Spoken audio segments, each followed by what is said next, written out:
Friends, thank you for joining us. Good evening, Don and Linda. Tonight, we resume our reading of First Kings. We are in chapter 6. We'll be resuming late in chapter 6. So we'll be making a chapter transition rather quickly. Verse 31 is where we are in chapter 6.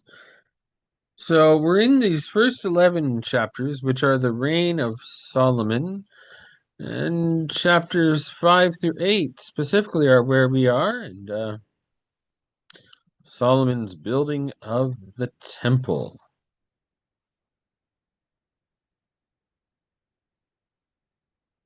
And good evening again, Mom. All right. Chapter 6. Verse 31, that's where we pick up tonight. And get our timer in place. I will be reading from the left-hand column from the Complete Jewish Bible. And the text in the right-hand column is the New Revised Standard Version Updated Edition. I may reference that at some point. If nothing else, it's simply there to be a reference point that will be needed because, well, we're reading from the Complete Jewish Bible, which is, shock of all shocks, a Jewish Bible. And Jewish Bibles sometimes refer to things and persons differently than do Christian Bibles.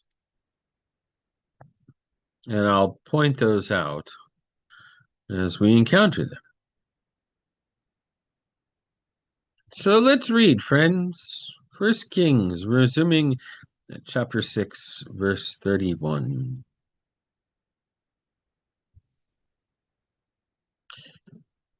For the entrance to the sanctuary, he, that would be Solomon, he made doors of olive wood set within a 5-sided door frame. On the 2 olive wood doors he carved figures of cherubim, palm trees, and open flowers. He overlaid the doors with gold, forcing the gold into the shapes of the cherubim and palm trees as well.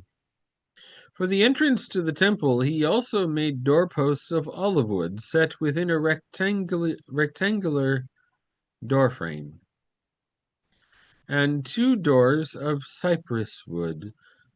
The 2 leaves of the one door were folding, as were the 2 leaves of the other.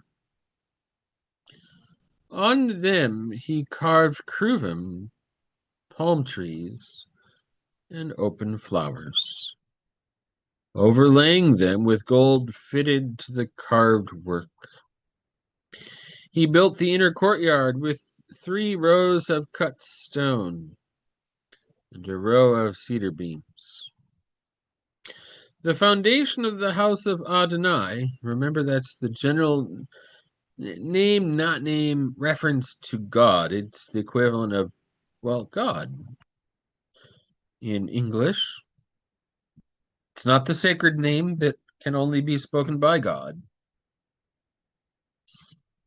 It's a more general name. The foundation of the house of Adonai was laid in the 4th month, in the month of Ziv. In the 11th year, in the month of Bul, which is the 8th month, all parts of the house were completed exactly as designed. Thus he was 7 years building it. Chapter 7.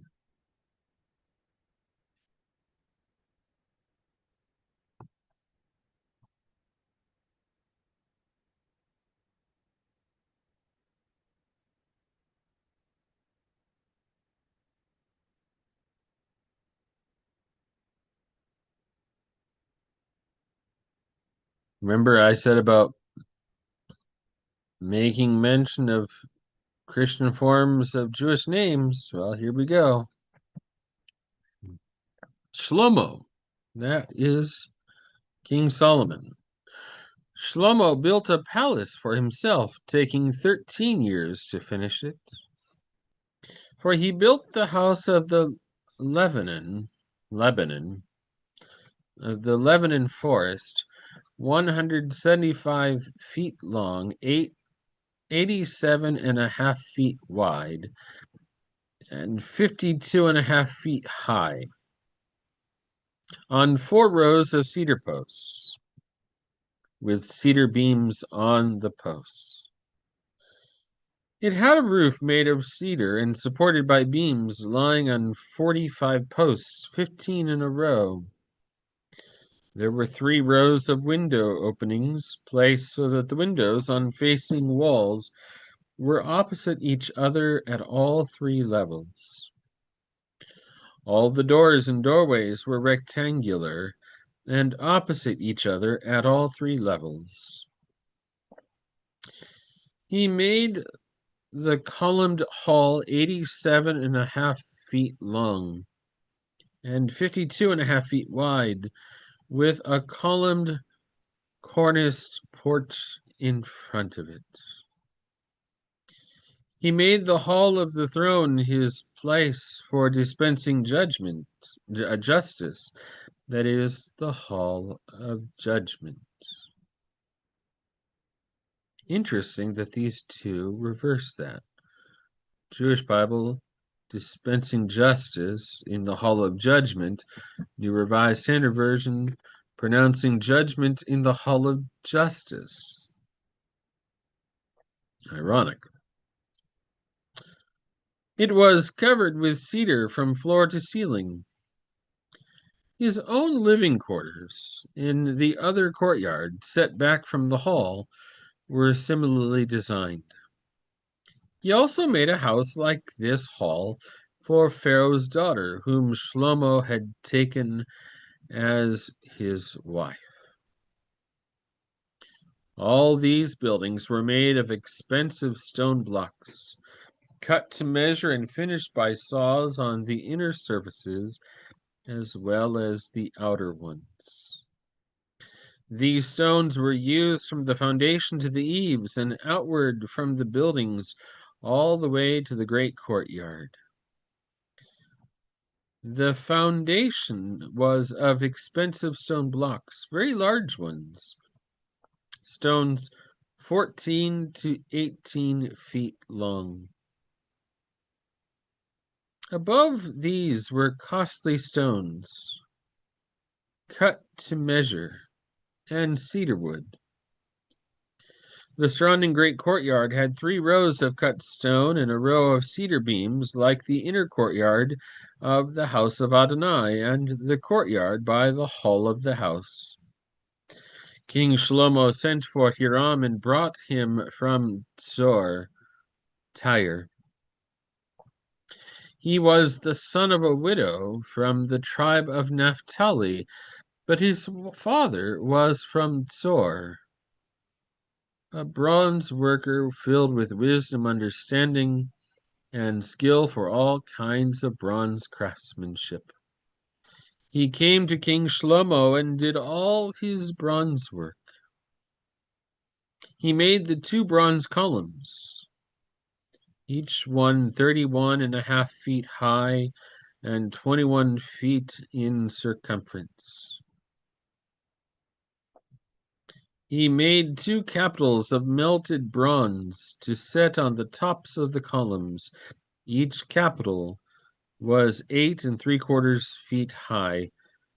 He also made checker work nets and chained wreaths, 7 for the top of each capital.